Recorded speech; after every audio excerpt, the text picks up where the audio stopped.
కాంగ్రెస్ ప్రభుత్వం ఇచ్చిన హామీలను నెరవేర్చకుండా తప్పించుకుంటుందని మాజీ మంత్రి హరీష్ రావు అన్నారు. రైతు బంధు విడుదల చేయకుండా, వడ్లకు బోనస్ ఇవ్వకుండా కాలయాపన చేస్తోందని ఆయన విమర్శించారు. కేసీఆర్ అభివృద్ధిపై కాంగ్రెస్ నేతలు దుష్ప్రచారం చేశారని, ఆయన నిర్మించిన కొత్త సచివాలయం భవనాల్లో రేవంత్ రెడ్డి ప్రభుత్వం పాలన కొనసాగిస్తుందని ఆయన తెలియజేశారు. ప్రభుత్వ అనాలోచిత పథకంతో పలువురు ఆటో డ్రైవర్లు ఆత్మహత్య చేసుకున్నారని పటాన్చెరు అసెంబ్లీ నియోజకవర్గం బీఆర్ఎస్ కార్యకర్తల సమావేశంలో హరీష్ రావు ఆవేదన వ్యక్తం చేశారు. అది ఢిల్లీ అధికారంలోకి వచ్చే పరిస్థితి లేదు. మరి దాన్ని ఓటేసిన ఉపయోగం లేదు.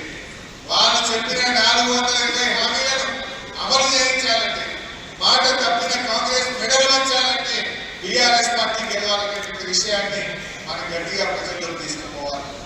వాళ్ళు ఇప్పటికే అనేక విషయాల్లో మాట తప్పింది. వాళ్ళు ఇచ్చిన డేట్లోగా వాళ్ళు చేయలేకపోయింది.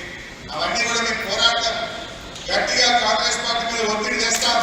ప్రజల పక్షాన్ని నిలబడతామని చెప్పి ప్రజల్లో చైతన్యం తెచ్చే విధంగా ప్రజల్లో మనం ఎడ్యుకేట్ చేయాలి. మీరు ఎక్కడ కూర్చున్నా, ఫంక్షన్లలో, కార్యక్రమాల్లో ఎక్కడ కూర్చున్నా చర్చ పెట్టండి. ఇక రాముడు గురించి చెప్తారు. రాముడు మనందరి దేవుడు, మనం కూడా మొత్తం పొద్దులు వేస్తాం. రాముడు అంటే అందరికీ గౌరవం. కానీ ఇవాళ మీరు దాని పేరు మీద ఓట్లు అడిగితే హక్కు వాళ్ళకు ఉండదు. ఇలా పనిచేసే పార్టీ కావాలి. కష్ట సుఖాల్లో మనకు అందుబాటులో ఉండే